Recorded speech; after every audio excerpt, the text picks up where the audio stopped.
сүүлийн үед бас эмэгтэйчүүдэд нөгөө мём тийм мём зөндөө байгаа. Тэр юунаас болж энэ одоо юунаас болж ийнэг вэ? Энэ олон шалтгаалтай л да ер нь үл. Гэхдээ манай эмэгтэйчүүд нэг эхний нэг 2 хүүхэд гаргацгаад нэг ч юм хүүхэд гаргацгаад тэгэл төрөхгүй. Хүний эд эрхтэн хүний тэр умаас ав гэдэг чинь төрж өнгөрөх ёстой зориулттай эрхтэй шүү дээ.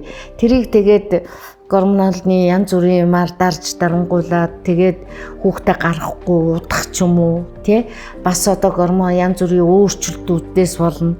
Мёмтай болчихлоо гингүүтээ тэгээд эмчд очоод хандангууд зарим яг манай эмч нар чинь зарим нь умаатай наавна гэж хэлдэг.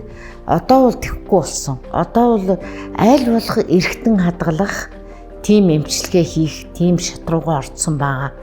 Тийм учраас бараг л нас 50 настай ч гэсэн умаатайгаа үлднэ л гэх юм бол тэр үнэхээр хортой биш бол тэр үнэхээр хоргүй хавдар байх юм бол биднээс яаж иж байгаа л умаа савны үлдээдэг.